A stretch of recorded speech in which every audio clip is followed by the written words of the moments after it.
안녕하세요. 백두산 금융연구소의 백두산입니다. 6월 22일 수요일 아침 9시 15분입니다. 요즘에 유튜브 구독자 수가 눈에 띄게 조금씩 늘어나고 있더라고요. 확실히 그걸 보면서 느껴지는 게 요즘 시장이 어렵긴 하구나 라는 게 좀 느껴지긴 했습니다. 근데 어제 말씀드렸다시피 시장 전반적인 분위기는 그렇게 나쁘지는 않은 것 같아요. 여전히 아직까지 이 정도만 버틸만 해. 그래, 이 정도는 매수의 기회야 라고 아직까지 다들 생각을 하시는 것 같아요. 근데 뭐 그런 점들이 아직까지 버틸만 하다라고 하는 그런 생각들이, 근데 이제 오히려 이 시장을 더욱더 하락시키는 요인이 될 수도 있다라고 어젯밤에 일단 뭐 우리가 이야기를 했었죠. 네.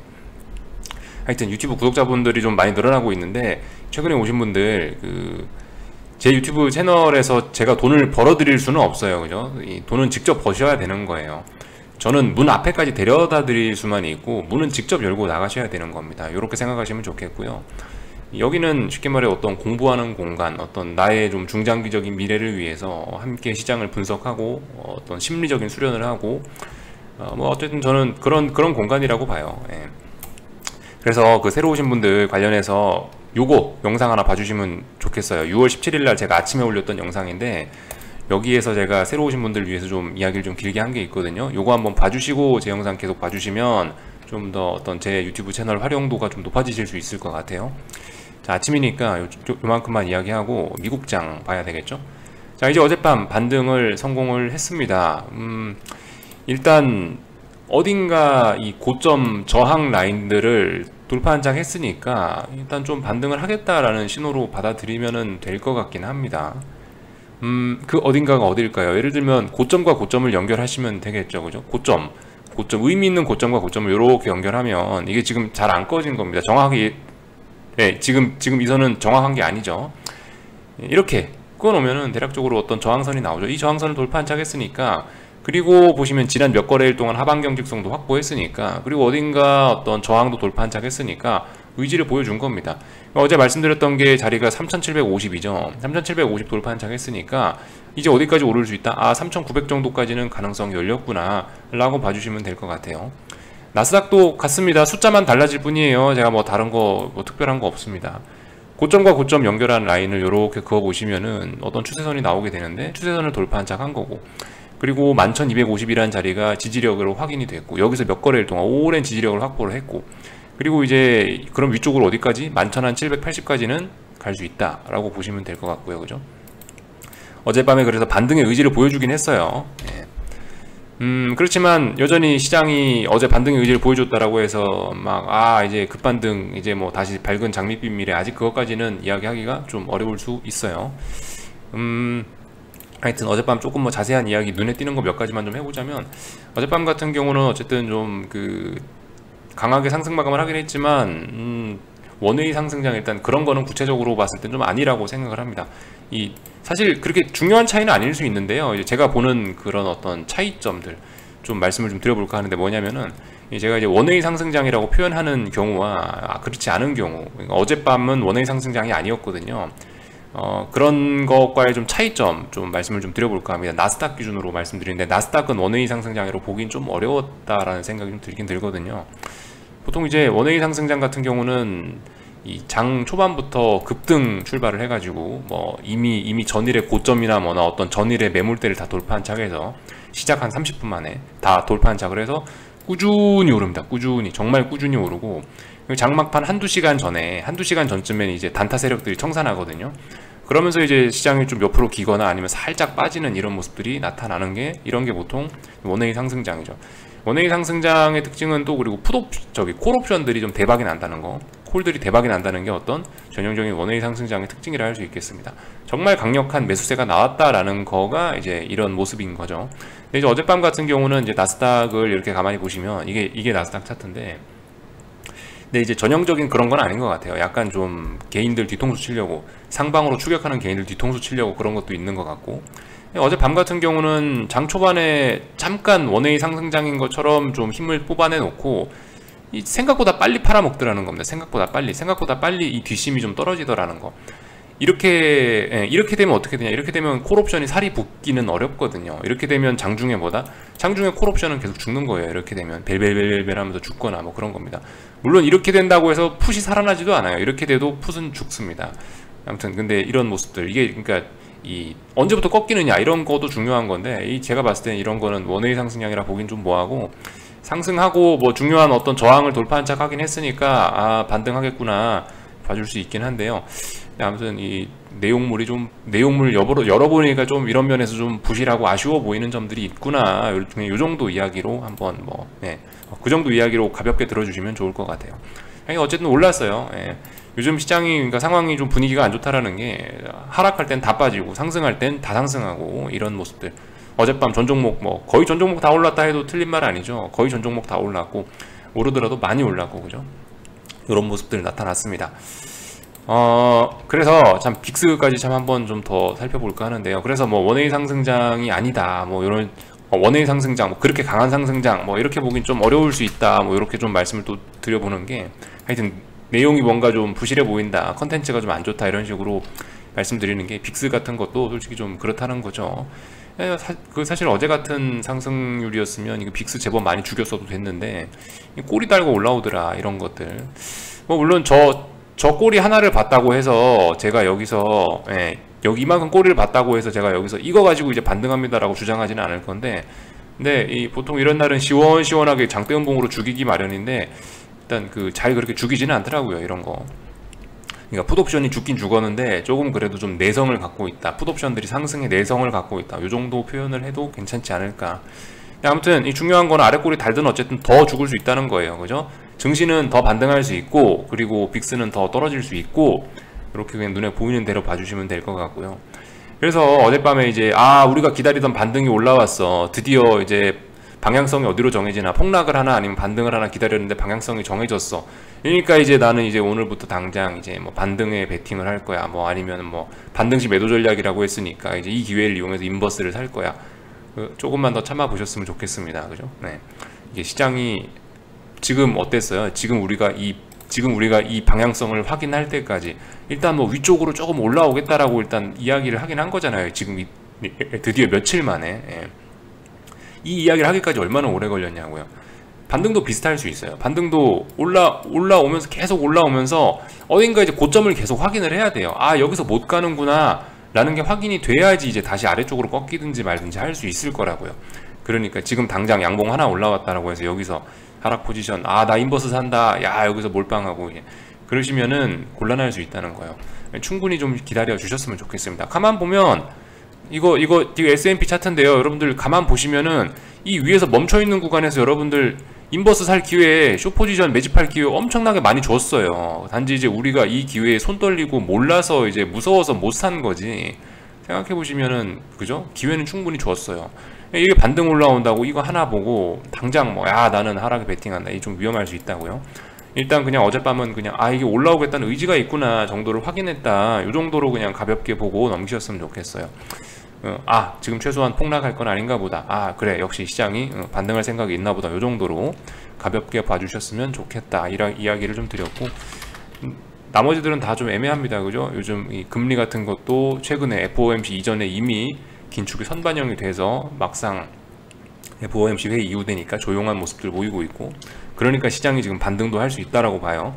금리가 계속 폭등하면 시장도 부담스러운데 지금 금리가 이제 상승을 멈추고 조정 중이니까 시장도 저렇게 오를 수 있다라고 보고 있고 달러 인덱스 같은 경우도 그렇죠. 달러 인덱스도 막 급등하면 주식시장의 부담인데 달러 인덱스도 FOMC 회의 직전에 이미 긴축 우려를 어느 정도 선반영했기 때문에 지금은 옆으로 벨벨벨 기어가고 있다라고 보고 있고요. 옆으로 조정하고 있으니까 주식시장은 그럭저럭 안정을 되찾을 수 있었겠죠. 제가 보는 관점입니다. 이런 거 저런 거 체크를 좀 했고 저기 경제지표들이 오늘 밤에 좀 발표가 되는 게 있습니다. 사실 미국에서 발표되는 경제지표들이 중요하지 유럽에서 발표되는 건 그다지 중요하지는 않은데 그래도 참고는 하자고요. 이런 거 가지고 시장이 좀 움직일 수도 있긴 하거든요. 오늘 밤에 영국에서 오늘 밤이 아니죠. 사실 오늘 한국장 마감하고 영국에서 물가지표 여기 보시면 CPI 발표되죠. CPI 요거 나올 수 있고 이 CPI가 발표되면 어떻게 되냐 혹시나 뭐 긴축 우려 이러면서 금리가 좀 요동칠 수도 있으니까 미국 증시의 영향은 어쩐지 모르겠지만 금리 이런 데 좀 영향 미칠 수 있으니까 잘 쳐다보자 라고 이야기를 좀 드리고 싶고요. 그리고 뭐 캐나다 같은 경우도 오늘 뭐 CPI 발표가 있는 것 같던데 어디 갔지? 예, 캐나다도 CPI 발표가 있습니다. 요것도 좀 쳐다보시면 좋겠죠? 아, 제일 중요한 걸 이야기 안 했네요. 예. 그래서 이제 미국장 개장하기 직전쯤인가에 파월의장 연설이 있습니다. 이 파월의장 연설이 아니고 이건 이제 의회 가서 증언하는 모양이에요. 예. 의회 가서 아마 좀 비판을 많이 받을 것 같은데 파월의장의 대응이 좀 궁금해지는 부분입니다. 이 부분 굉장히 좀 영향을 많이 미칠 수 있어요. 예. 근데 솔직히 지금 이미 어젯밤에 이제 반등해볼까라고 이제 어느 정도 의지를 좀 보인 상황이라 파월의장이 여기서 뭐 엄청나게 색다른 이야기를 하지는 않을 거거든요. 그냥 맨날 했던 얘기 할 거거든요. 그러면은 솔직히 그냥 이 파월의장이 뭐라 하나 시장은 계속 상승 흐름 혹은 반등 흐름 이어갈 수 있지 않을까 라는 추측 정도는 좀 해볼게요. 이 정도 이야기만 드릴게요. 아, 파월의장 증언이 오늘 밤에 있다는 거, 의회에서 증언한다는 게 중요하다, 이 정도 이야기 좀 드려봤습니다. 어젯밤에 저기 국제유가 이야기 좀 하고 한국장 넘어가면 될 것 같은데, 국제유가 저기 최근에 좀 급락을 하긴 했는데요. 그렇다라고 해서 이게 뭐 상승 추세가 끝나고 그런 건 아니죠. 이 차트를 어떻게 봐야 되나? 요렇게 보겠습니다. 요렇게. 예.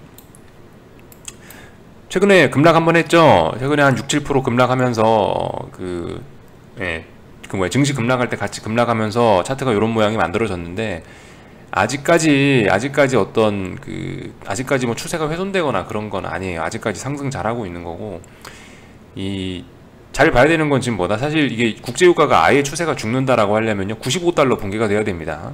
95달러. 대략적으로 그런 거는 95달러가 붕괴가 돼야 아예 중장기적인 상승 추세가 아예 끝난 거예요. 그전에는 이거 상승 추세 계속 지속이라고 보시면 될 것 같고, 지금 같은 경우는 이렇게 내려온다 해도 일단 저점과 저점이 높아지고 있고 고점과 고점이 높아지고 있기 때문에 아직까지는 상승 추세가 계속 된다라고 보는 게 일단 맞긴 맞을 겁니다. 물론 이렇게 됨으로 인해서 뭐 상승 추세에 뭐 약간 기울기의 변화가 생길 수 있을 것 같긴 한데, 일단 그런 게 큰 지장이 있을 그런 게 대세에 지장이 있을 것 같지는 않고요. 지금 국제유가 같은 경우는 여기 보시면 전고점, 전고점 자리가 워낙 무거운 저항이니까 이거 전고점 부근에 왔으니까 이런 급락도 나왔다라고 생각하거든요. 근데 중장기적인 측면에서 이런 급락은 오히려 상승을 가속화시킬 가능성이 좀 굉장히 높은 그런 급락이라고 봐서, 이런 거 같은 경우 차라리 지금 상황에선 저는 오버슈팅이 더 필요하다라고 보거든요. 국제유가 상승세를 끝내기 위해선 오버슈팅이 나와야 된다라고 보고 있어요. 이런 논리인 거예요. 그러니까 이게 이 급락장이 있어요. 엄청난 급락장을 끝내는 거는 호재가 나와서 급락장이 끝나는 게 아니에요. 보통 악재가 나와서 끝나지. 뭐 예를 들면 뭐 어떤 엄청나게 큰 뭐 대기업이 망했다, 이런 뭐 진짜 최악의 뉴스가 나와서 정말 더 이상 나오기가 어려운 그런 최악의 뉴스가 나온 뒤에야 증시가 반등하는 경우가 많거든요. 상승의 경우도 그래요. 사실 이게 악재가 상승을 끝내는 게 아니고 호재가 상승을 끝내는 경우가 굉장히 많습니다. 뭐 실적이 뭐 최대치다, 뭐 어쩌고 저쩌고, 실적이 계속 좋고 성장 뭐 이런 이야기 나오다가 이제 보통 그런 이야기 나오면서 꼬꾸라지죠. 악재가 나오면서 한 번에 꼬꾸라지고 이런 건 솔직히 잘 있지 않아요. 약간 이런 측면에서 보면 국제유가 같은 경우도 지금 이 전쟁이라든가 이런 인플레 우려라든가 이런 흐름들이 있어가지고 저렇게 죽지는 않을 거다라는 거. 그래서 일단 뭐 눌림시 매수인데요. 저런 거 같은 경우, 국제유가 같은 경우는 그게 정석적인 관점인데, 근데 그렇다라고 해서 지금 당장 이제 저 국제유가 상승에 지금 여기서 베팅을 할 거냐? 그것도 좀 일단 그것도 조금 일단 기다려 봐야겠죠. 제가 봤을 땐 그래요. 일단 아직까지는 여기 보시면 지난 3거래일 동안 108달러를 깨지 않고 지키고는 있는데, 이 음봉이고 하락 중이니까 이런 걸 보고 108달러에 든든한 지지력이 있다라고 하긴 좀 뭐한 것 같고, 만약 이런 그림이라면은 이건 좀 더 아래쪽으로 흘러내릴 수 있다라고 보는 게 일단 그게 더 적합할 것 같아요. 그러니까 일단 108달러 부근에 싸움을 하고 있으니까 이거 잘 보고 108달러에서 지키면서 올라오려고 마음을 먹으면 108달러 지키고 109달러 돌파한 척 하면서 막 110 넘어가고 그러면 이제 위로 가겠구나 라고 이제 생각할 수 있겠는데, 아직까지는 그죠? 국제유가 상방에 베팅하기는 다소 부담스러운 측면이 있다라고 봅니다. 이 정도 이야기했으면 다 한 것 같아요. 한국 증시로 왔는데요. 아무튼 여러분들 미국이 반등했으니까 저는 오늘 그래도 좀 탄력적으로 반등할 줄 알았는데 영 약하긴 하네요.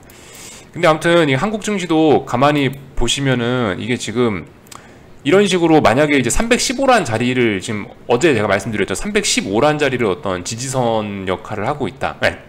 315가 지지선 역할을 하고 있다 말씀드렸는데, 315를 얘도 깰 거면 빨리 깨야 돼요. 그래야지 아래쪽으로 더 갈 수 있는 거예요. 자꾸 315 부근에서 이렇게 놀잖아요. 그러면은 이게 안 빠지는 것도 사실 하방 경직성이라고 어느 정도 이야기할 수 있는 측면이 있습니다. 이 보낼 거면 빨리 보내야 돼요. 자꾸 시간 늘어지면은 못 가는 겁니다. 결과적으로 그런 측면도 좀 생각을 해볼 필요가 있겠고, 하여튼 일단 근데 오늘 지금 현재 아침 모습에서 제가 드릴 수 있는 이야기는, 봐라, 미국의 상승이 한국에 반드시 긍정적인 것만은 아니다, 일단 이런 이야기 정도는 드리고 싶네요. 그죠? 그냥 전형적인 평상시의 코스피 그런 모습이 나타나는 것 같아요. 미국장 좋다, 미국장 좋았다 해서 갭상승 출발하면, 아니다, 한국은 어림도 없지, 하락 추세니까 바로 뭐예요, 매도 물량 쏟아지고, 갭상승 출발하면 전일 샀던 사람들, 야 아침에 눈 뜨니까 돈 벌었네 이러면서 바로 갭상승하면 여기다 매물 던져버리고, 그러니까 갭하락, 그러니까 이렇게 하락해버리고, 이런 모습들 나오고 있는데, 물론 이게 장 막판까지 갈지 어쩔지 모르겠지만, 아무튼 저런 모습들이 어떤 한국 증시의 좀 전형적인 특징이긴 합니다. 미국이 오르면 갭상승 출발해서 음봉으로 밀리고, 차라리 그러니까 미국이 적당히 충격까지 않을 만큼 살짝 하락하는 게 한국 증시에는 오히려 단기적인 측면에서 도움이 될 수도 있어요. 살짝 하락하면은 큰 충격은 없잖아요. 그러니까 살짝 갭하락 출발하면 저점 매수세라고 들어오면서 양봉 나오면서 하방 경직성이 더 강화될 수도 있는데, 아무튼 일반적인 이야기 드린 겁니다. 315짜리 어떤 이런 테스트 잘 구경하시면 좋을 것 같고요. 미국 증시는 올라오겠다라고 마음을 먹은 것 같은데 한국 증시는 여전히 좀 애매합니다. 예. 한국 증시는 뭐 제 생각에는 만약 탄력적으로 반등을 하고 싶다면 여기 323 정도는 넘어줘야 될 것 같아요. 그 전까지는 그냥 계속 애매한 구간입니다라고 이야기하고 아무것도 안 하자라는 이야기만 드릴게요. 323 넘어가야 이게 좀 반등할 의지가 있구나, 이렇게 볼 수 있을 것 같아요. 예, 만약에 이제 오늘 이렇게 마감하면 또 분위기 싸해지는 거죠. 그죠? 315에, 그나마 315라는 자리를 3거래일 동안 버티고 있었는데 이렇게 마감되면 이건 버티는 건 아니잖아요. 그죠? 하여튼 장 막판에 종가가 중요합니다. 장 막판에 종가 보고 이야기하면 될 것 같고요. 하여튼 한국 증시는 확실히 요즘에 약한 모습 보이고 있네요. 예, 심상치가 않네요. 그죠? 요 정도 뭐 체크만 하면 될 것 같고, 하여튼 삼성전자도 그래요. 지금 딱히 의미 있는 어떤 지지력 이런 건 보이지 않고, 다만 이제 그런 거죠. 단기낙 폭과대, 약간 그저 단기낙 폭과대를 충분히 이야기할 수 있는 그런 자리라고 해요. 삼성전자고 선물이고 코스피고 코스닥이고 간에. 그러니까 이런 흐름 나타난다라고 생각을 합니다. 예. 지금 여러분들 지금 뭐 저는 반등 뭐 이런 이야기를 좀 하고 있긴 한데, 반등 개인적으로는 그래도 좀 그나마 조금 반등이라도 좀 나왔으면 하는 생각이 있긴 한데요. 근데 여러분들 이럴 수도 있는 거예요. 지금 이렇게 쭉쭉 하락하고 있죠. 하락하고 있다가 이거 반등다운 반등도 못하고 여기서 베레베레베레, 여기서 비리비리 하다 그냥 또 죽을 수도 있는 거예요. 그죠? 이런 가능성도 생각해 보셔야 됩니다. 이게 증시가 꼭 위 아니면 아래로 가는 게 아니에요. 옆으로도 갈 수 있거든요. 옆으로 가다가 아래로 꼬꾸라지면 정말 하락의 목표치가 커지고 심각해질 수 있겠죠. 어떤 그림이 나올지는 모릅니다. 그러면 이렇게 생각하실 수가 있겠죠. 야, 이렇게 되면은 반등시 매도 전략하고 인버스는 언제 사냐? 못 사는 거죠. 뭐 하는 수 없죠. 그죠? 물론 살 수 있습니다. 잘 보고 좀 사면 되긴 되는데, 그러니까 이런 상황에서 만약에 박스권으로 나온다라고 한다면은 박스권 안에서도 고점이 살살살살 낮아지는 모습이 보이다가 딱 떨어지거든요. 그런 걸 좀 노려야 되겠죠. 하여튼 어쨌든 지금 당장은 여러분들이 뭘 하기는 좀 애매하다라고 봐요. 일단은 조금 더 시간을 갖고 좀 지켜보시고, 아니면은 이제 위에서 이렇게 잡거나, 아니면은 이제 중요한 어떤 지지선을 붕괴시키는 순간에 따라가거나, 둘 중 하나밖에 없습니다. 그러니까 이렇게 좀 생각하셨으면 좋겠고, 하여튼 가장 대응하기 쉬운 건 반등이 시원하게 올라오는 게 대응하기 쉽습니다. 아니면 폭락하는 게 대응하기 쉽습니다. 이렇게 되면 여러분들 또다시 좀 대응하기 어려울 수 있긴 한데 어쩔 수 없죠. 그죠? 시장이 뭐 내가 대응하기 쉬운 카드만 보여주지는 않잖아요. 그러니까 좀 이런 마인드 좀 가지셨으면 좋겠어요. 저 시세를 못 먹으면 어떡하지? 그죠? 그런 생각을 좀 안 하시는 게 좋겠다. 시장에 여러분들 돈 맡겨놓은 거 아니잖아요. 그죠? 돈 맡겨놓은 거 아니고 그냥 주시면 감사합니다 하고 받아 먹는 거고, 우리는 그런 입장으로 생각을 해야지. 돈 맡겨놨다, 저거는 꼭 먹어야 된다, 저거를 반드시 베팅해서, 그런 거는 좀 위험할 수가 있을 것 같아요. 주시는 만큼 우리는 먹을 수 있는 겁니다. 그리고 나의 때가 오거든요. 나의 때에는 진짜 뭐 뒤로 넘어져도 하여튼 뭐 좋은 일이 생기고 그런 것 같더라고요. 그런 것들도 한번 좀 생각해 보셨으면 좋겠어요. 하여튼 욕심 좀 안 내셨으면 좋겠다라는 거. 이미 계좌에 상처 입으신 분들 같은 경우는 하는 수 없어요. 나의 때가 올 때까지 좀 기다리셔야 돼요. 그게 막 내가 발버둥 친다고 해서 그게 까먹었던 돈이 다시 들어오고 막 바로 그러지는 않거든요. 회복하는데 오래 걸려요. 그러니까 그런 점들 너무 조바심들 안 내셨으면 좋겠다는 거, 그런 게 중요합니다. 하여튼 중요한 건 근데 그 환율이, 환율이 계속 중요하죠. 환율 체크만 하자고요. 1289원에서 계속 양봉을 쭈루시 세워놓고 있습니다. 여러분들 이거 조심해야 되겠죠. 이런 것만 봐도 근데 사실 한국 증시가 반등하기 어려울 수도 있겠다라는 생각을 할 수 있어요. 이런 것도 잘 보셔야 되겠습니다. 이미 중장기적인 한국 경제의 방향성이나 이런 거는 환율에서 다 드러나 있다고 봐요. 솔직히 주식 가지고는 장난칠 수 있죠, 외국인들이. 근데 환율 갖다 장난치긴 좀 어렵잖아요. 돈이 많이 드니까. 근데 환율이 이미 전고점을 돌파한 차에서 이 위에서 이렇게 길을 모으고 있으면 이거는 굉장히 심각한 거죠. 89원 밑에서 놀아도 불안한데 89원을 이미 돌파한 차 해놓고 여기서 길을 모으고 있으니 이거 얼마나 위쪽으로 더 쳐 올리겠다라는 의도인지. 환율이 이제 더군다나 위쪽에 말씀드렸다시피 지금 저항도 없는데 여기서 이렇게 힘을 모아버리면 하루에 10원씩 그냥 오르는 거예요. 하루에 10원씩, 하루에 1%씩 계속 그냥 오르는 겁니다. 이러면 이제 코스피가 힘들어지겠죠. 그러니까 하여튼 뭐 좀 잡다한 좀 이야기들을 좀 드렸습니다. 그 계좌에 찍혀있는 평가 금액, 하여튼 그런 거는 좀 안 보셨으면 좋겠고 그냥 차분하게 흐름만 좀 살펴보자고요. 오늘은 315 싸움 잘 보시면 될 것 같고, 코스닥도 뭐 그냥 잘 아래쪽으로 가고 있으니까 딱히 뭐 이야기는 하지 않을게요. 미국은 미국이고 한국은 한국이네요. 그죠? 여기까지 하겠습니다. 궁금한 거 리플 남겨주시고 저녁에 뵙도록 하겠습니다.